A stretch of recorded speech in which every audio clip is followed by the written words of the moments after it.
Hey guys, it's Mercy and welcome back dito sa aking channel. So for today's video, mag-review tayo ng isang foundation na nabili ko last year. Actually, nag-trending din ito sa TikTok. At ang tinutukoy ko guys is itong Day by Day Dazzle Me Foundation. So if you wanna know my thoughts about this, then please keep on watching.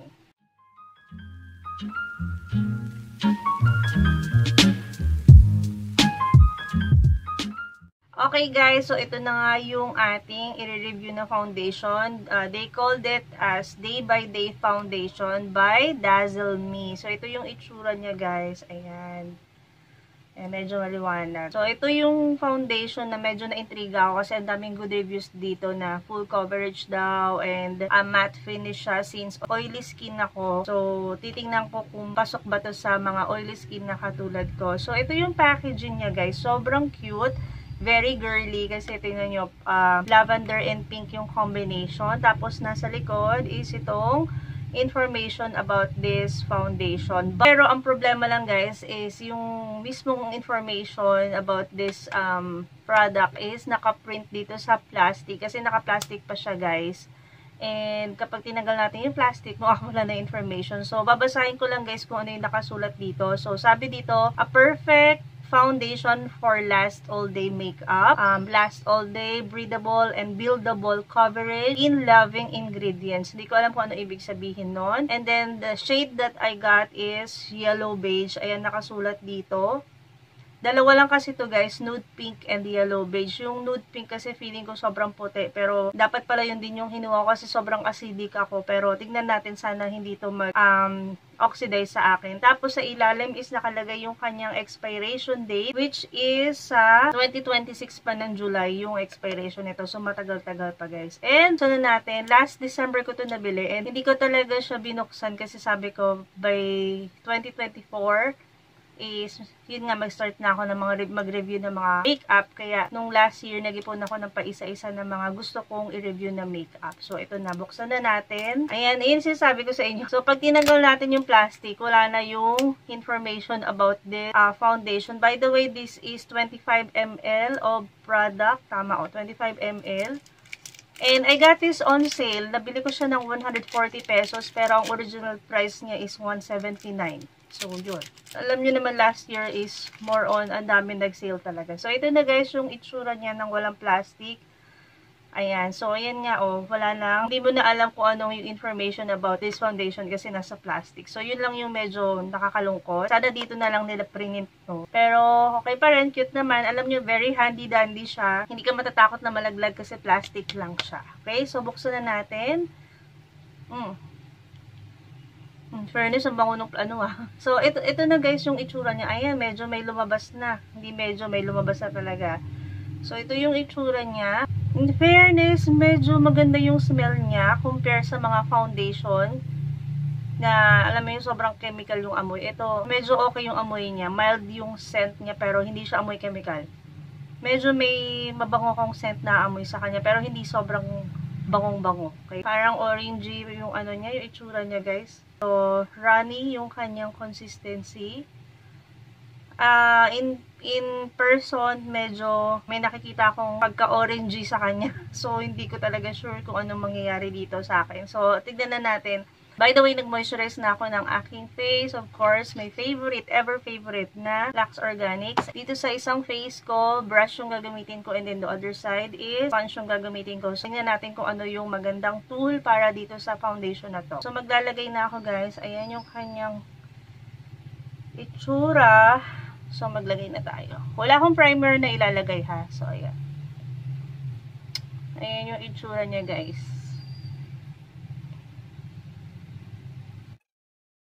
Fairness, hindi maano yung amoy. Bango yung amoy niya na, hindi mabango yung hindi nakakainis na amoy ng foundation. Alam niyo naman yung mga amoy ng foundation, 'di ba? So, sobrang mas maamoy mo yung chemical kaysa sa ibang amoy. So, parang ganon. So, ito na guys, gagamitin ko na tong brush dito sa side na to. Wait lang, kukuha ko ng salamin. May pagka-orangey nga yung undertone niya.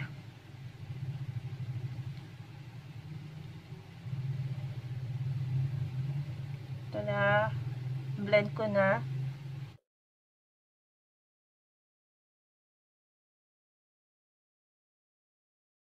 Sabi, buildable yung coverage nito. So, tingnan natin.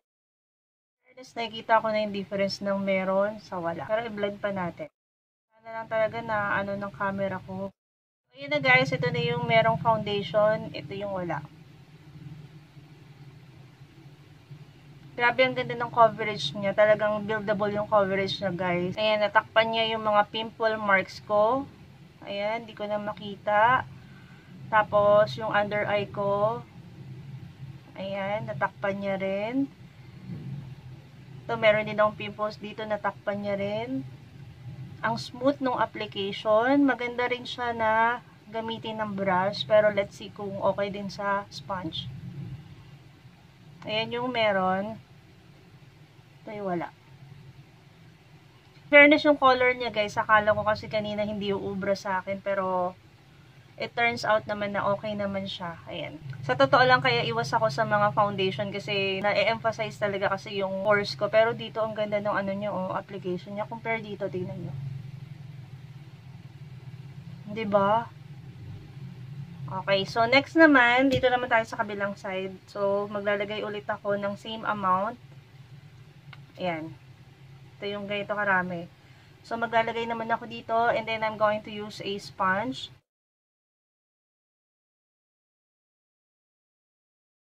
Fairness, ang ganda rin siya gamitan ng sponge. Tingnan nyo naman yung coverage. Grabe. Napadami yata ako ng lagay ah.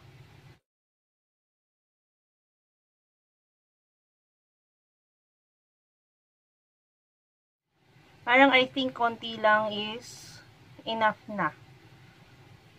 Grabe oh. Sino ka dyan sis?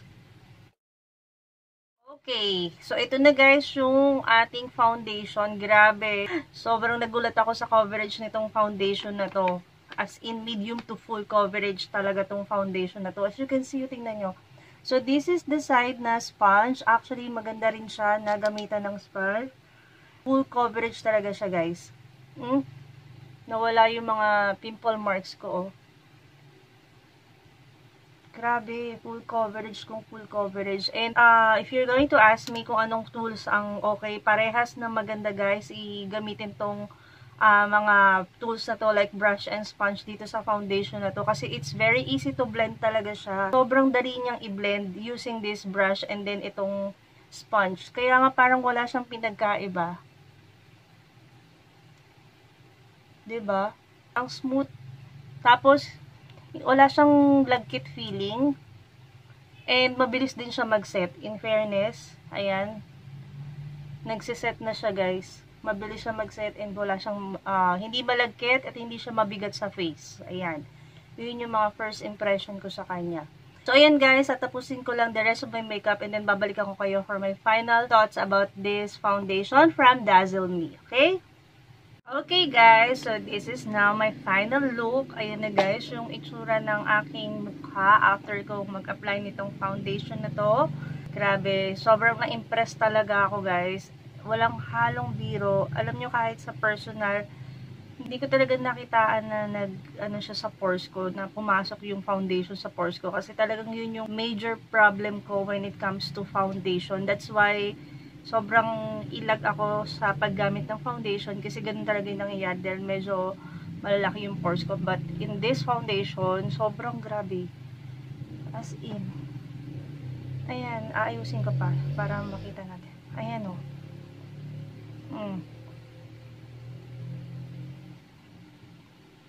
Grabe ang ganda ng coverage niya. Sa murang halaga nito guys, in fairness, ang ganda ng coverage. Pwede siyang pang malakasan. Yun nga lang, hindi ko lang sure kung gaano tatagal to. Pero kung sa look lang, I must say talaga siya. At saka napakagaan niya. Parang wala kang suot. Alam niyo yung parang mga tint lang yung datingan niya. Napaka lightweight niya sa face. Baka borg. So, ayan guys. Okay. So, bigay ko na sa inyo yung aking final thought regarding this foundation. Unang-una, sa price niya, sobrang affordable. Pasok na pasok sa budget. Ng mga katulad ko na budgetarian pagdating sa makeup. Pero, maganda yung quality, okay? Next naman is yung kanyang packaging. As you can see, ang cute ng packaging niya. Very girly. Ang downside lang talaga is yung kanyang information, sana nilagay na lang nila mismo dito sa packaging. And then, I like the fact na it's handy dandy, tapos pa-tube style pa siya, which is okay pa rin naman sa akin kasi hindi naman siya maglilik guys, once na tinakpan mo na siya. Is very lightweight siya sa face guys, as in parang wala kang suot, parang tint lang yung nilagay mo. But, buildable coverage siya, medium to full coverage to guys, so depende sa application ninyo. Ang ganda ng makeup ko ngayon kasi maganda yung base ko. So, lagi namang ganun guys, kapag maganda ang base mo, talagang susunod lahat ng makeup mo na maganda rin. Ayan.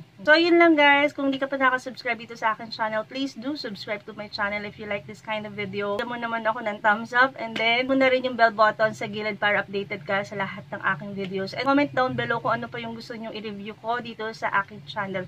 Yun lang guys. Maraming salamat and see you on my next one. Bye!